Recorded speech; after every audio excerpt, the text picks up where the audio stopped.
তো আমরা বেরিয়ে গেছি সন্ধ্যেবেলায়, সন্ধ্যে না এখন মোটামুটি 8টা বাজে, 7:30 8টা। তো আমরা রুমে ঢুকেছি, অনেকক্ষণ হয়েছে, 5:30টার দিকে রুমে ঢুকে গেছি। তারপর থেকে ফ্রেশ হয়ে এখন বেরোলাম, আর আমাদের খুব জোরে খিদে পেয়েছে। তো এখন যাচ্ছি কোনো খাবারের দোকানের খোঁজে, ওখানে গিয়ে দুটো খাবো।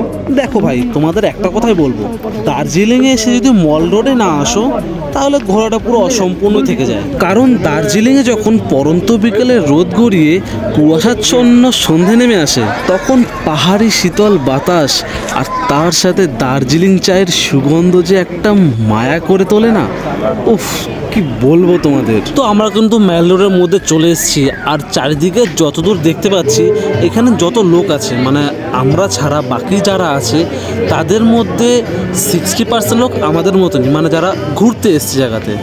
আর নর্মাল কি বলো 40% লোক ওইখানকার এলাকাবাসী, তাদের মধ্যে দোকানদার আছে, মানে যারা আছে আর কি। আর একটা কথা আমি বলতে চাই, এখানে রাস্তাটা তুমি দেখো যথেষ্ট পরিষ্কার আছে। এটা যদি নর্মালি আমাদের নিজেদের এলাকা হতো, ও অনেক নোংরা থাকতো, এখানে কাগজ পড়ে থাকতো, ওখানে কাগজ পড়ে থাকতো, এইখানে দেখতাম সাইকেল দাঁড়িয়ে আছে, ওখানে গাড়ি দাঁড়িয়ে আছে, মানে এক্সেট্রা এক্সেট্রা। কি বলবো আর। দার্জিলিং মেল রোডে এসেছি আর চা খাবো না সেটা কখনো হতে পারে? আমরা কিন্তু একদম চায়ের দোকানের সামনে উপস্থিত। চাটা খেতে খুবই ভালো লাগলো। কেমন দাদা রিভিউ চায়?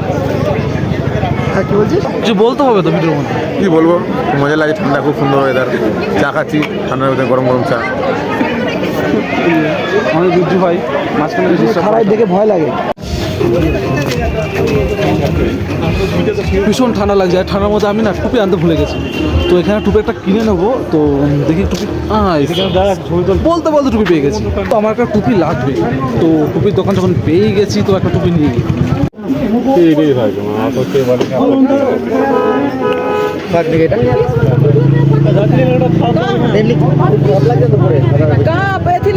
कसै लिएको 5 रुपियाँ 20 रुपियाँ ना कत एवं कसरी त। তো অনেকদিন পর একটা টুপি কিনলাম, নাহলে নর্মালি শীতে ফেটি পরে চলে যায় আমার। তো দেখে বলো তোমরা যে কীরকম লাগছে টুপিটা। আর তোমরা এত সুন্দর সুন্দর জিনিসগুলো দেখতে পারছো, শুধু একটা গার্লফ্রেন্ডের অভাবে আমি কিনতে পারছি না, আমি গিফট করতে পারছি না। কেউ হবা গার্লফ্রেন্ড? আরে ভাই ভাই ভাই, এটা কি দেখছি? KFCর ছোট বোন LFC।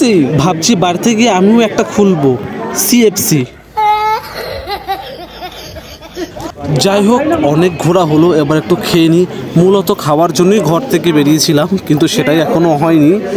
এখন অনেক রাত হয়েছে, ভাবছি একটু মোমো খাই, আর রুমে গিয়ে একবারে ভারী খাবার যা খাওয়া যাবে। তো চটপট দেরি না করে আমরা টেবিলে বসে পড়লাম। কিছু সময়ের মধ্যেই কিন্তু আমাদের টেবিলে চলে এসেছে মোমো। চলো খালি মুখে বসে না থেকে মোমোটা টেস্ট করা যাক।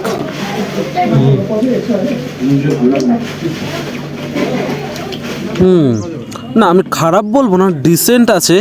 আর আমরা অর্ডার করেছিলাম হচ্ছে চিকেন মোমো, যেটা একটা প্লেটে 10টা থাকে, সেখানে আমরা 5টা করে ভাগ করে নিয়েছি, আর দাম মাত্র 100 টাকা।